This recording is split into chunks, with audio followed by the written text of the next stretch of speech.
nag-travel ka, kamusta mo yung pag-travel mo? sobrang sarap. Solo, no? First solo travel ko. Happy ka naman Yes. doon. Ayun yung hindi ko kaya. Kaya mo yan, sinabi ko rin yan dati. Oo, pero ginaya mo. Nakakatakot lang siya sa umpisa pero masaya siya. Tapos 4 days na nag-enjoy ka. Kasi may din talaga ako sa pagkain nila. Ang sarap din ng weather doon. Di ba kumakain ka mag-isa lang? Na-enjoy ko. Kahit dito sa Pilipinas, nag-me time ako. Pag nagka-cafe hopping ako, ako lang talaga mag-isa. Oh, so you love me time talaga? Choice ko talaga yun. Oo, kasi parang tatakot ako pag mag-isa. Hindi ko alam. Kung di sasamahan kita, wala naman akong Hindi. yan. Nag-travel. Masarap, diba? I don't know kung naalala nyo, pero may time kasi na parang nagmumukbang ako, yung king crab. Nagkwentuhan, kahit hindi ako mag-isip, alam ko si Barbie na talaga yun. Nices? JNTI is working. May naka-work ko? Ay, si Barbie Fortesa. Hindi ko siya malilimutan. Kasi siya ay sobrang bait. Totoo talaga siya. Kaya super blessed niya because she really has a good heart. Napanood mo ba yun? Hindi ko Napanood may na, may nag-tag nag-tag sa'yo. sa akin, O, may diba? Pero hindi ko in-expect.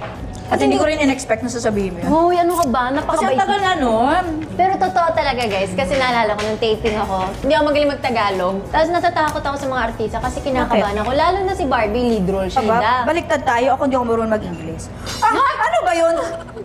So yun, nung na-meet ko siya, nagaya ko. Tapos after nun, sobrang bait niya. Alam mo, kahit extra, pinapansin niya talaga. At wala siyang kaarte-arte, wala siyang kayabang-yabang. So malapit talaga siya sa akin na, want some food? Gusto mo magkain? Ganyan. Sobrang mabait. Kung As ano a nakikita host? mo, oo. Ganun siya ever since. So nung tinanong ako noon, yun talaga. So, siguro yung upbringing ko din, nasanay din ako na hindi rin mapagmataas.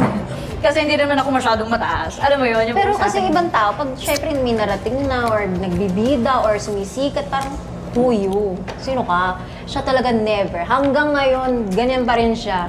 Pero aminin ko, meron ako mga moments na syempre pagod, di ba? Sa Oo set, naman. ganyan, Actually, mahirap talaga maging artista kasi, di ba, parang... ina-expect ng mga tao lagi kang always ready. Yes, and may mga times na nasa airport ako, wala talaga akong tulog. Kamusta? Minsan nasasabi ko talaga, sorry po, pagod na pagod, or pasensya na kasi mukha talaga akong ngarag na ngarag. So, Aminin natin, pag galing flight, medyo ano talaga. Oo, ang sure hirap. talaga. Pero pag kaya, binibigay naman namin. Yes. And si Barbie nakita ko talaga. Try Kaya my nakakatuwa.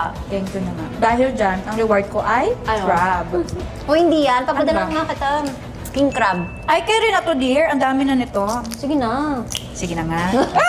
Anong advice mo sa mga new na papasok sa pag-aartista? Siguraduhin nyo na gusto nyo talagang pasukin. So, ito talaga, dream mo. Gusto Pasok ko mo. talaga. Gusto kong umarte, gusto kong makatrabaho yung mga idol ko. Kaya ngayon nakakatuwa kasi kilala na nila ako, tapos yung iba nire